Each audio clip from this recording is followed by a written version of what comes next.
Hello बच्चों, आज solution chapter के इस टॉपिक में हम लोग जानने वाले हैं abnormal molar mass of solute and want of factor, जिसे कि आई से रिप्रेजेंट करते हैं। अब क्या है एबनॉर्मल मोलर मास और क्या है वांट ऑफ फैक्टर, हम अब कुछ एग्जाम्पल के द्वारा समझने वाले हैं।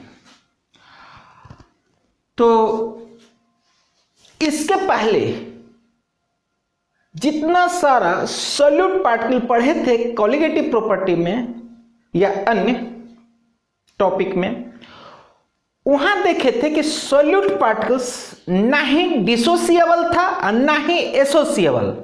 मतलब जितना सॉल्यूट पार्टिकल का नंबर घुलने के पहले था उतना ही सॉल्यूट पार्टिकल का नंबर घुलने के बाद भी रहा, और मोलर मास भी बिफोर आफ्टर सेम रहा सॉल्यूट का। लेकिन अब आज इस टॉपिक में पढ़ेंगे कि डिसोल्यूशन के पहले सॉल्यूट पार्टिकल का नंबर कुछ था, डिसोल्यूशन के बाद सॉल्यूट पार्टिकल का नंबर बदल चुका है, और नंबर ऑफ पार्टिकल्स जब बदल चुका है तो उसका एवरेज मोलर मास भी बदल जाएगा, और इसी after dissolution changing molar mass को ही कहेंगे एबनॉर्मल मोलर मास। तो देखें, कुछ एग्जाम्पल के द्वारा इसे बहुत अच्छे ढंग से समझ सकते हैं। तो सबसे पहला हम केस लेते हैं नॉर्मल सॉल्यूट, जैसा कि पहले पढ़ते आए हैं, जैसे ग्लूकोज C6H12O6, इसको वाटर में डिजोल्व करा दिए, तो डिजोल्व करने के बाद भी ये ग्लूकोज ही रहा C6H12O6, यानी डिजोल्यूशन से पहले भी 1 मोल था और डिसोल्यूशन के बाद भी ये 1 मोल ही रहा, कोई चेंज नहीं हुआ आफ्टर बिफोर। यानी डिसोल्यूशन के पहले इसका मोलर मास 180 था, तो डिसोल्यूशन के बाद भी इसका मोलर मास 180 ही रहा, कोई चेंजिंग नहीं हुआ। और ये रहा आपका नॉर्मल केस, जिसके बारे में पहले से ही पढ़ते आए हैं। अब ग्लूकोज, यूरिया, सुक्रोज जो भी है। अब अगला केस जानने वाले हैं कि जिसमें कि चेंजिंग आ जाएगा नंबर ऑफ सॉल्यूट पार्टिकल्स में भी और उसके एवरेज मोलर मास में भी। अब सेकंड केस ले रहे हैं, जैसे नमक ले लिए NaCl, कॉमन सॉल्ट NaCl। अब इसे डिजोल्व करा दिए, लिए थे कितना 1 मोल,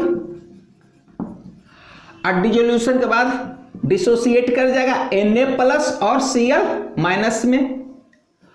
अब यहां ध्यान दीजिए, डिसोल्यूशन के पहले 1 मोल था, अब डिसोल्यूशन के बाद 1 मोल ये मिला और 1 मोल Cl माइनस का भी मिला, यानी टोटल हो गया 2 मोल पार्टिकल्स। हमें खास ध्यान रखना है कि हम सॉल्यूट पार्टिकल को काउंट करेंगे, कैटायन है कि एनायन है कि न्यूट्रल है, इस पर डिपेंड्स कॉलिगेटिव प्रॉपर्टी नहीं करता है, करता है तो सिर्फ पार्टिकल्स के नंबर पर, नेचर पर नहीं।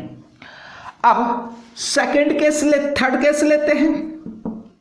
अब की बार ऐसा लेते हैं CaF2, कैल्शियम फ्लोराइड, डिजोल्व किया वाटर में, डिसोसिएट करके मिला Ca2 प्लस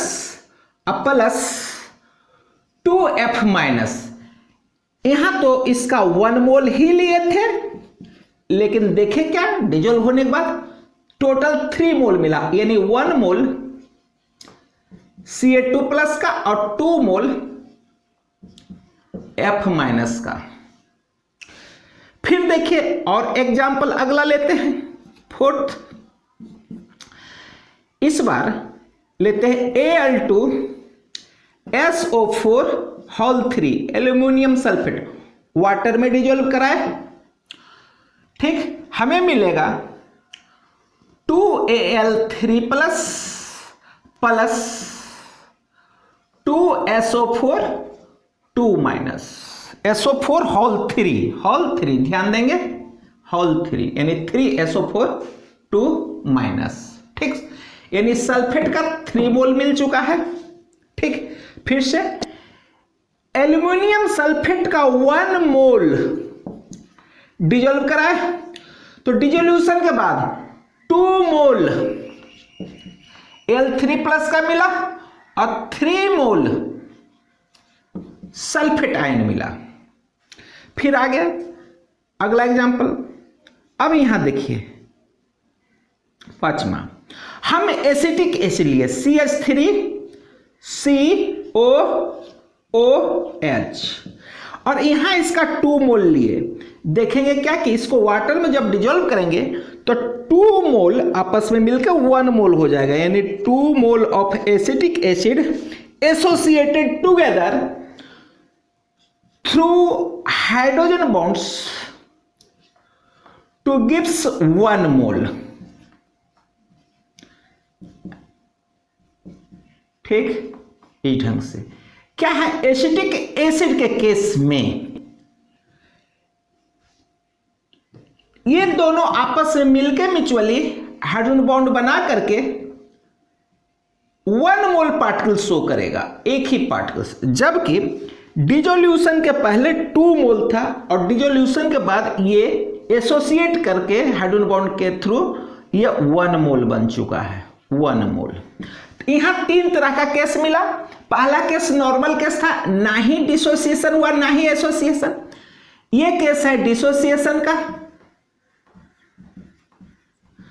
यानी टूट करके पार्टिकल बढ़ गया है, इंक्रीज कर गया। ये भी डिसोसिएशन का केस, ये भी डिसोसिएशन, और ये है एसोसिएशन।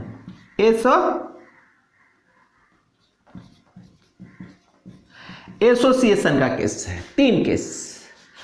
तो पहला आपका नॉर्मल केस है और ये सब है आपका डिसोसिएशन का केस है,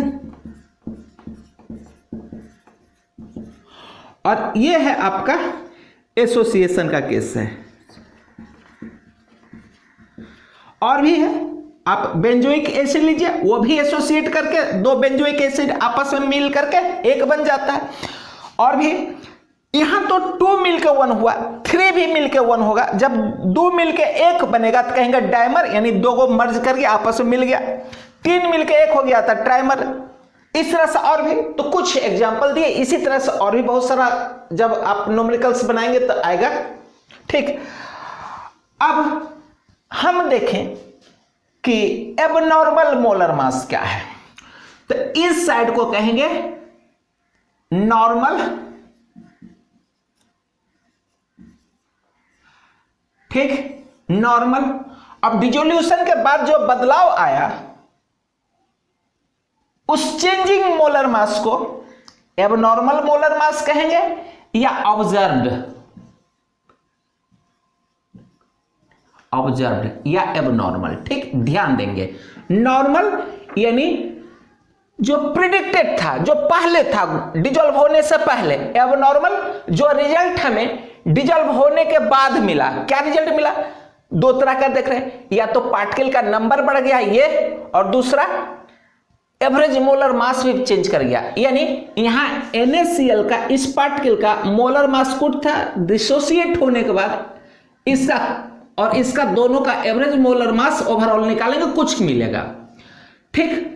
अब इस सब कंडीशन में जो एवरेज मोलर मास में चेंजिंग आया है, और यही कहला जाएगा एबनॉर्मल मोलर मास। ये अब है वन टफ फैक्टर, ठीक। आगे वन टफ फैक्टर को हम और अच्छे ढंग से समझेंगे। अभी फिलहाल वन टफ फैक्टर का एक बेसिक बात जाने होता क्या है वन टफ फैक्टर, ठीक। अब इस केस को भी देखें, हर एक केस को। तो यहां पहले ये सेकेंड देखिए, NaCl का केस देखिए क्या है इसका वन टफ फैक्टर। तो कोई भी केस रहे, वन टफ फैक्टर जब पता करना हो तो देखिए, सबसे पहले डिजोल्व होने के बाद कितना पार्टिकल मिला, तो 1 मोल 2 मोल, यानी 2 मोल मिला। यानी total number of particles after dissolution 2 by before dissolution. Before dissolution कितना था? 1। Before dissolution 1। यानी इसका वन टफ फैक्टर 2 मिला हमें, बस यही है। यानी quantum factor total number of particles after dissociation या एसोसिएशन बाय बिफोर। ठीक, इसी तरह से थर्ड केस CaF2, इसका क्वांटम फैक्टर देखें, डिसोसिएशन के बाद 1 मोल और 2 मोल, इसका टोटल कितना मिला 3 मोल, और बिफोर ये 1 मोल था, यानी 3/1 = 3, यानी इसका क्वांटम फैक्टर 3 हो गया। फिर इस केस को देखें, क्वांटम फैक्टर आफ्टर डिसोसिएशन 2 मोल 3 मोल, टोटल मिला हमें 5 मोल, अब बाय 1 मोल, यानी 1 मोल था ये बिफोर 1, यानी इसका क्वांटम फैक्टर हमें 5 मिला। फिर इस केस को देखिए, एसोसिएशन के केस को, ये सब तो केस था डिसोसिएशन का, यह है एसोसिएशन, यहां 2 मिलके 1 बना है।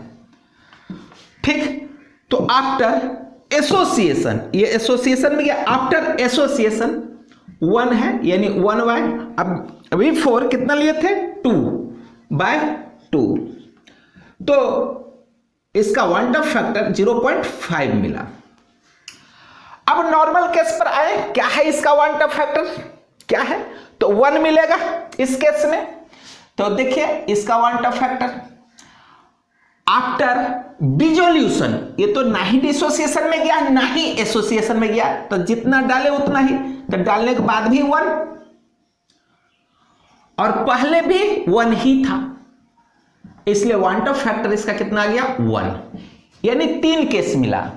एक केस नॉर्मल केस में क्या हुआ कि क्वांटम फैक्टर =1, डिसोसिएशन के केस में देखेंगे always quantum factor is greater than 1, और एसोसिएशन के केस में देखेंगे कि quantum factor always less than 1.5, और इसी तरह से और भी बहुत सारा केसेस होगा। तो 3, ये आपका नॉर्मल केस था, ये डिसोसिएशन का था, तो एसोसिएशन का था। नॉर्मल केस में एकदम कोई चेंजिंग नहीं, तो इसके बारे में तो चर्चा करेंगे नहीं, पहले ही पढ़ चुके हैं। तो चर्चा अब जो भी होगा या डिसोसिएशन और एसोसिएशन के बारे में, यहां आप समझ चुके होंगे यहां तक। तो चलिए इस बात को लिख देते थोड़ा यहां।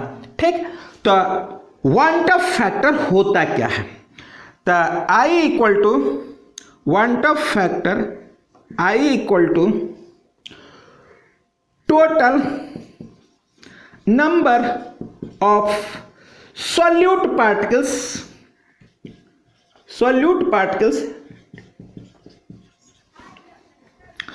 after dissolution। अब डिसोल्यूशन करेगा तो डिसोसिएशन में भी जा सकता है, एसोसिएशन में भी जा सकता है। ठीक, दोनों ही हो सकता है।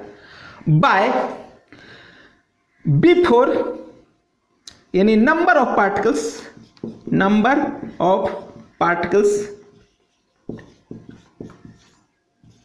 Before dissolution.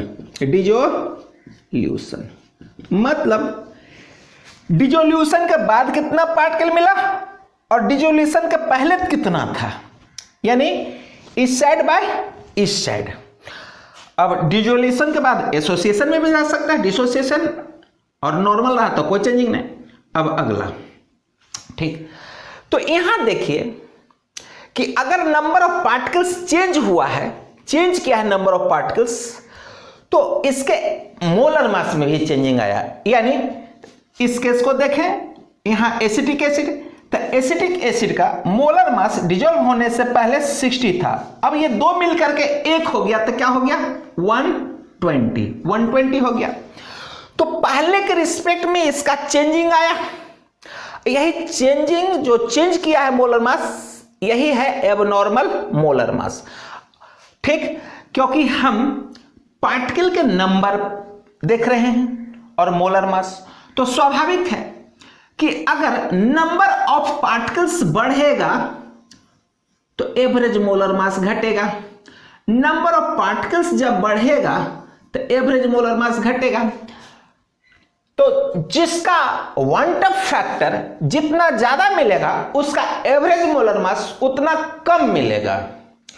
तो अगर हम नंबर और मोलर मास का देखें रिलेशन तो उल्टा है, ठीक। तो यहां रिलेशनशिप में इस केस में जो ऊपर है मोलर मास के केस में नीचे चला जाएगा। तो क्या लिखेंगे, तो यह है आपका आफ्टर बटे बिफोर, तो इस केस में करेंगे बिफोर बाय आफ्टर, यानी molar mass before dissolution,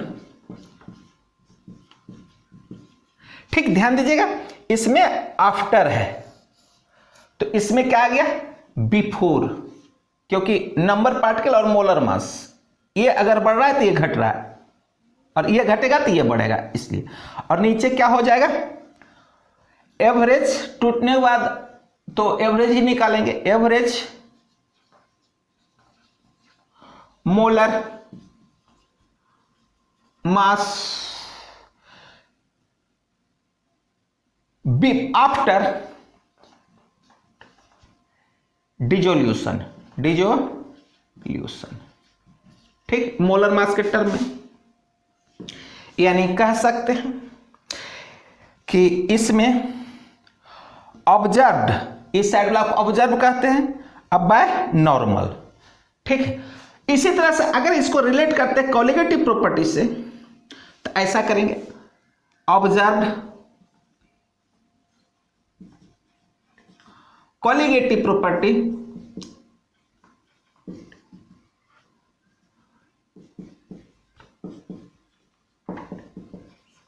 by normal colligative property, normal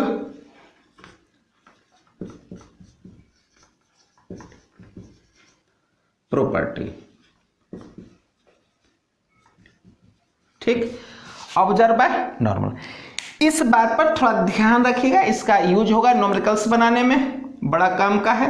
क्या है, तो सिंपल सा बात तो यही था, वन टफ फैक्टर, ठीक, जो कि यहां देख रहे हैं। अब ऑब्जर्व किसको कहते हैं नॉर्मल, यानी आफ्टर वाला को ऑब्जर्व, अब बिफोर वाला को नॉर्मल, ठीक, यहां दिया हुआ है। अगर इसमें कहें तो ऊपर आएगा आफ्टर, यानी observed number of particle by normal number of particles, फिर इसमें आएगा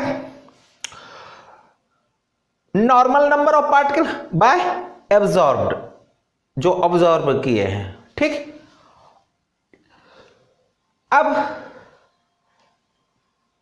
हम इसके बाद हम वो सारा फॉर्मूला देखेंगे जो अब तक के चारों कॉलिगेटिव प्रॉपर्टी में पढ़े थे, तो नोट कर लेंगे इसको।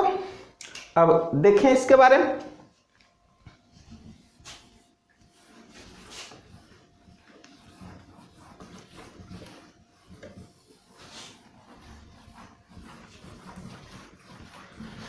तो देखें हम 4 टाइप्स ऑफ कॉलिगेटिव प्रॉपर्टी पढ़े थे। एक पढ़े थे relative lowering in vapour pressure P naught minus P by P naught into equal to mole fraction of solute. फिर पढ़े थे इलिवेशन इन बॉइलिंग पॉइंट यानी delta TB equal to K B into molality of solution. फिर depression in freezing point यानी delta T F equal to K F into molality of solution.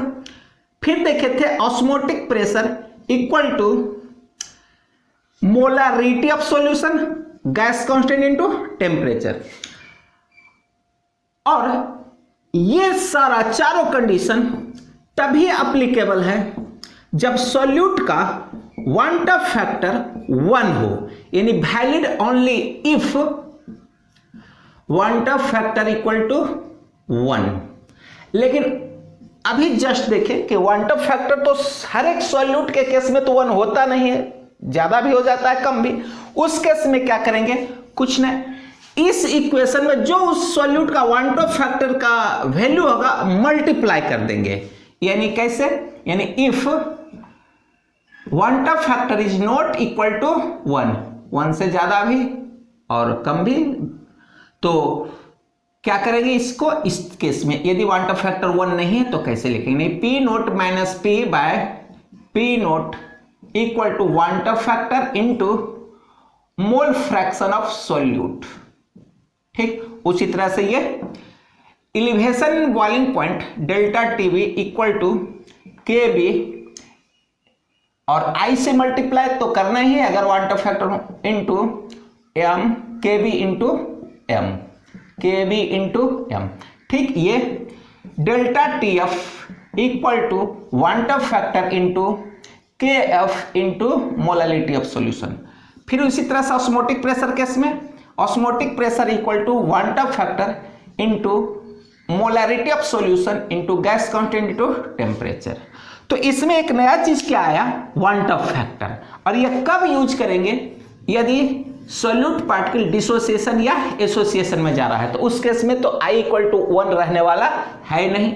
अब इस पर एक छोटा सा सिंपल सा एक क्वेश्चन देते हैं जिसके के द्वारा बहुत सारा आपका कॉन्सेप्ट और क्लियर होने वाला है। ठीक, तो नोट कर लेंगे, इससे थोड़ा नोट कर लीजिएगा। ठीक, और दोनों कंडीशन है, क्या है, कोई अंतर नहीं, इस केस में सिर्फ वन टॉप फैक्टर से मल्टीप्लाई किए हैं। तो अब इस पर एक न्यूमेरिकल्स देते हैं question, which of the following has maximum boiling point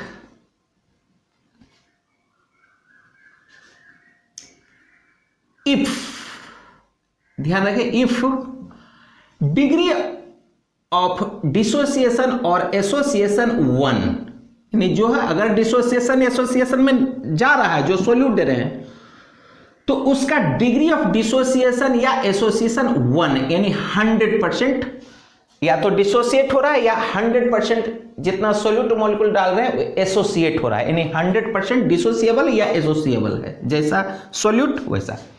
ठीक, अब पहला 2m aqueous solution of acetic acid CH3COOH, second 1m aqueous, या इसको भी दे देते हैं कुछ value, 2m aqueous solution of glucose C6H12O6, third 1.5m aqueous solution of NaCl, fourth 1m aqueous solution of K2SO4 whole 3। अब बताना है कि ये चारों में सबसे ज्यादा बॉइलिंग पॉइंट किसका होगा, सेम रहेगा या ज्यादा कम होगा, तो ये बताना है।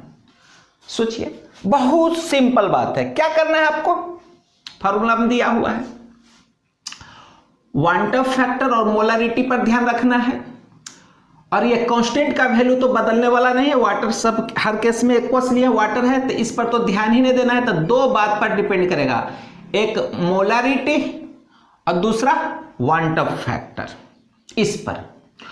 तो हर एक केस में सबसे पहले वन टॉप फैक्टर देखें और मोलारिटी।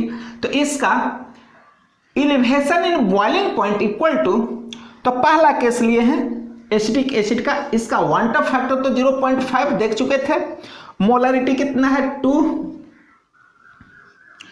इक्वल टू 1 आ जाएगा। अब सेकेंड केस डेल्टा टी भी देखें इक्वल टू, ठीक है, के एफ, ये के भी जो है कांस्टेंट है, इंटू के भी लिए हैं तो ये तो कांस्टेंट है, इसी पर निर्भर करेगा। अब इस केस में सेकेंड केस में क्वांटम फैक्टर ग्लूकोज का तो 1 है और मोलरिटी कितना है 2 है, तो 1 इंटू 2 इंटू के भी जो कि सेम रहेगा हर केस में। थर्ड केस में देखिए NaCl का क्वांटम फैक्टर कितना है delta T B, quantum factor NaCl का 2 पार्टिकल में डिसोसिएट करेगा तो 2 इंटू 1.5 इंटू के भी। अब थर्ड केस इसका देखिए क्वांटम फैक्टर कितना होने वाला है K2SO4 होल 3, यानी 3 ये और 2 ये 5, यानी क्वांटम फैक्टर इसका 5 होगा, delta Tb equal to 5 into molarity 1 है 1 इंटू के भी।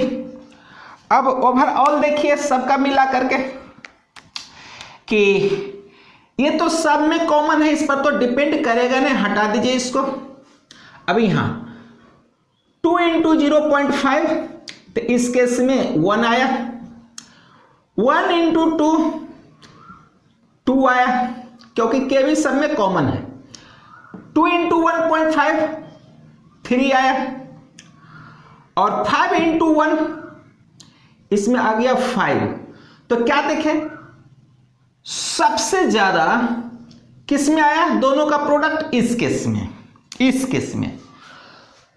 तो जितना ज्यादा इसका प्रोडक्ट का वैल्यू मिलेगा दोनों का, बॉइलिंग पॉइंट उतना ज्यादा एलिवेट करेगा, उतना ज्यादा, यानी इसका बॉइलिंग पॉइंट सबसे ज्यादा। तो अब कहें एक साथ अगर सब लिखें तो ध्यान दीजिए, बहुत अच्छा क्वेश्चन है सोचने के लिए।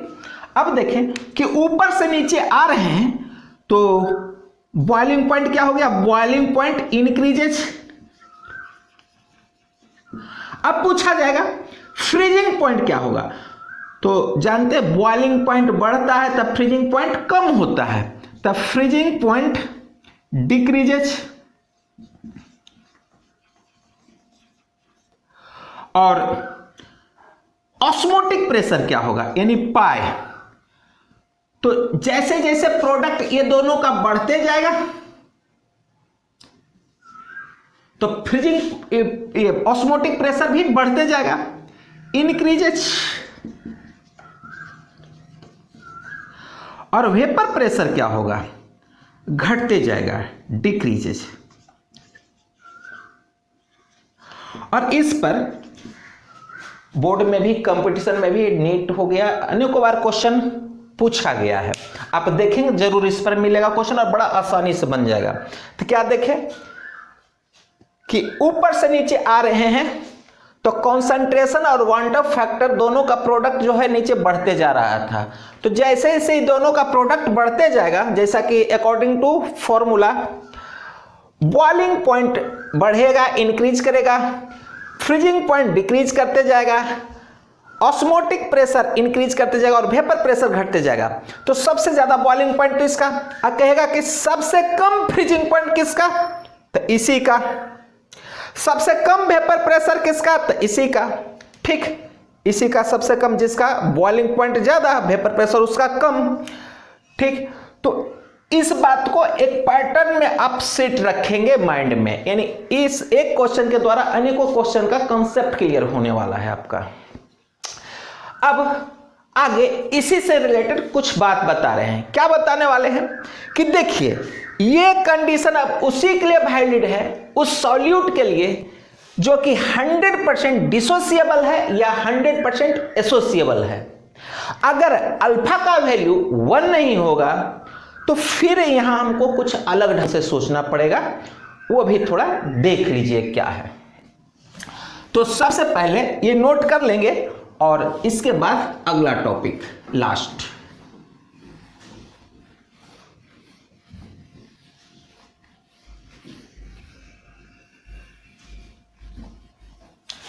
तो सबसे पहले से हम पढ़ेंगे डिग्री ऑफ डिसोसिएशन। आप लोग जानते भी होंगे, अल्फा से रिप्रेजेंट करते हैं, क्या है, डिग्री ऑफ डिसोसिएशन।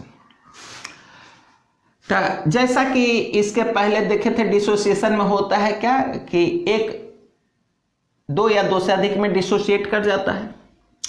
तो है क्या, कोई हम सब्सटेंस लिए हम, यानी मान लिए AgBr कुछ ले लिए, 100 ग्राम लिए, ये 100 ग्राम वाटर में डिजोल्व कराए, टूट गया Ag प्लस और Br माइनस। ठीक, ध्यान रखिएगा, ये स्ट्रॉन्ग इलेक्ट्रोलाइट नहीं है, वीक इलेक्ट्रोलाइट है ये, यानी 100 ग्राम डिजोल्व किए तो 100 का 100 ग्राम डिसोसिएट नहीं करेगा। इसमें हो सकता है 100 ग्राम लिए, 40 ग्राम इसमें डिसोसिएट किया, यानी 40 ग्राम डिसोसिएशन में गया, और रेस्ट अनडिसोसिएटेड जो था, यानी 60 ग्राम अनडिसोसिएटेड जो था इसी में रह गया, और डिसोसिएटेड अनडिसोसिएटेड के बीच में इक्विलिब्रियम एस्टेब्लिश कर लेगा।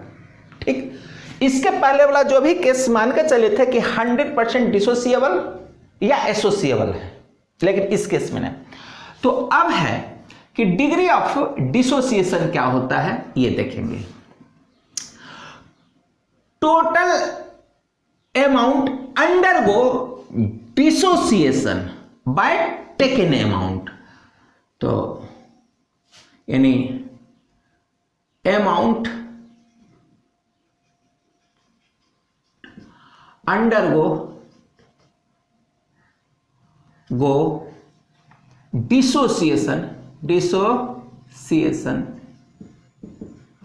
by initially taken amount, by initially taken amount। तो जैसा कि इस एग्जांपल में बता रहे हैं कि डिसोसिएटेड अमाउंट कितना था, 40, यही गया था डिसोसिएशन में 40 टूटा था, 40 यानी डिसोसिएटेड हो गया। और टेकन कितना था इनिशियली, 100, ये टेकन है इनिशियली। ठीक, तो हम अगर वैल्यू पुट करें तो इस केस में डिग्री ऑफ डिसोसिएशन कितना आ गया, अल्फा इक्वल टू, तो 40/60 यानी इक्वल टू 0.4, यानी डिग्री ऑफ डिसोसिएशन 0.4 मिला हमें। ठीक, तो इसी तरह से इलेक्ट्रोलाइट पर निर्भर करेगा कि कैसा है, कितना वीक है। तो अल्फा का वैल्यू हमें डिग्री ऑफ डिसोसिएशन का 0.4 मिला। इसके मतलब क्या कि 40, अगर इसमें 100 से मल्टीप्लाई कर देंगे, 100 से मल्टीप्लाई कर दिए तो ये बता देगा कितना परसेंटेज टूटा, यानी 40, दैट इज 40% अंडरगो डिसोसिएशन। उसी तरह से कहीं ऐसा लेंगे कि 0.6 आया तो कह देंगे 60% डिसोसिएटेड।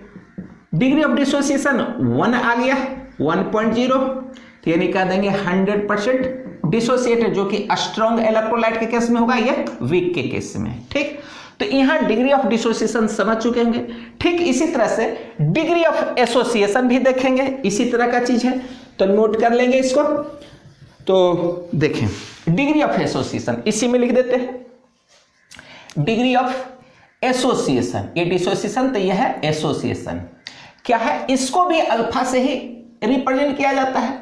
ठीक, फॉर्मूला में वही होगा कि अमाउंट अंडरगो एसोसिएशन, क्या, association by initially taken amount, कितना लिए थे उसमें कितना अमाउंट एसोसिएशन में गया। ठीक, तो मान ले कि ऐसा 2 एसिटिक एसिड लिए थे, यानी 2A ले लिए, और ये 2 मिलके 1 होने वाला है, यानी यहां A2 बन गया, यूनाइट कर लिया। ये सेपरेट था दोनों, और ये 1 हो गया। तो मान लिए कि हम 100 ग्राम लिए और एसोसिएशन मान लिए 60 ग्राम गया, 60 ग्राम एसोसिएशन में गया, तो क्या हो जाएगा इसमें 60/100, और ठीक उसी तरह 0.6 आ गया, डिग्री ऑफ एसोसिएशन 0.6, उसी तरह सिंबल वही है, सिर्फ क्या है कि डिसोसिएशन और एसोसिएशन, एसोसिएशन का केस है। तो आप डिग्री ऑफ एसोसिएशन भी समझ लिए और डिसोसिएशन, सारा बात वही है, सिंबल भी वही है। अंतर क्या है कि एक जगह डिसोसिएट टूट रहा है, दूसरी जगह एसोसिएट हो रहा है, जुड़ के एक हो रहा है।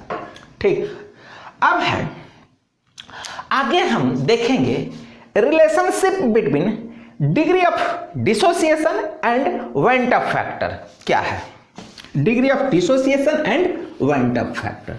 देखें, ठीक, लिख लिए होंगे, मिटा देते हैं। तो relationship between degree of dissociation and went Hoff factor.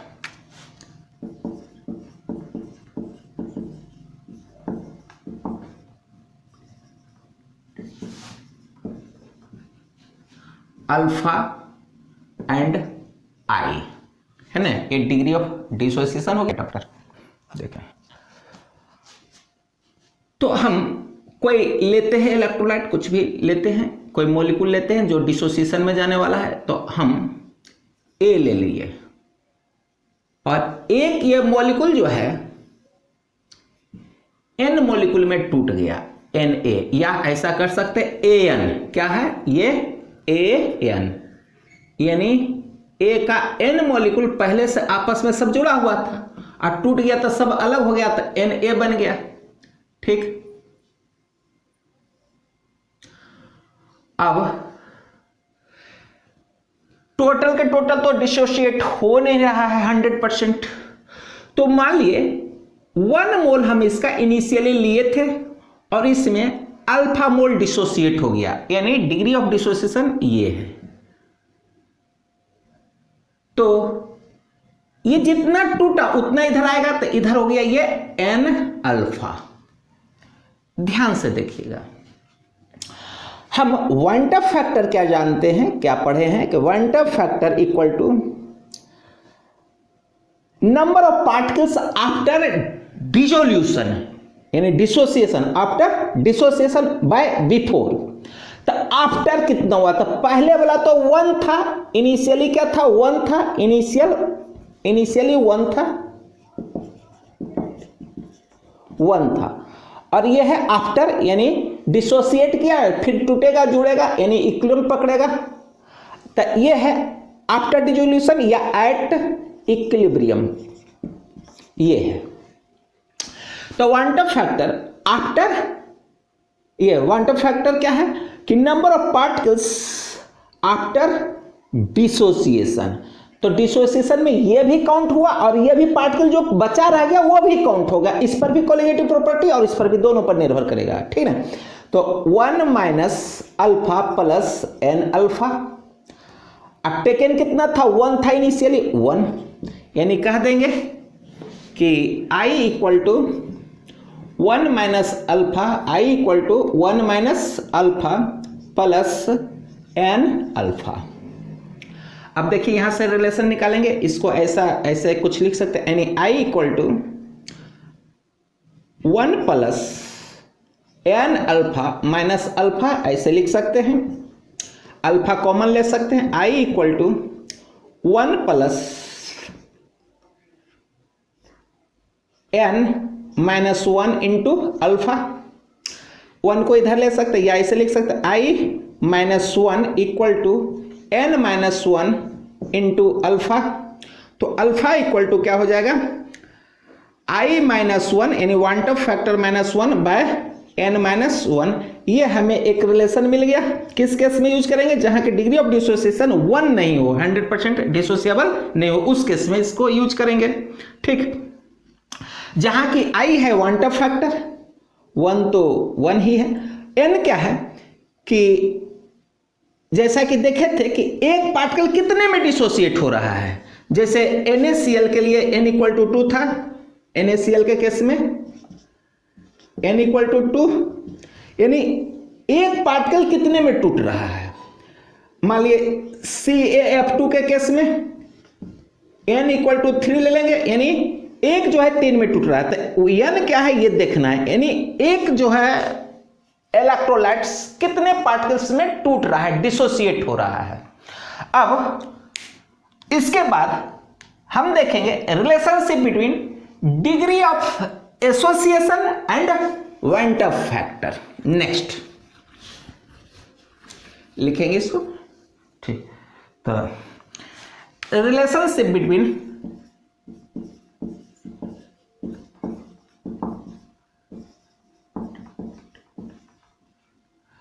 Degree of association यानी अल्फा से रिप्रेजेंट करते हैं एंड वाइंट अप फैक्टर। तो देखिए इसको भी कुछ इसी तरह से समझेंगे आसानी से। देखिए क्या है,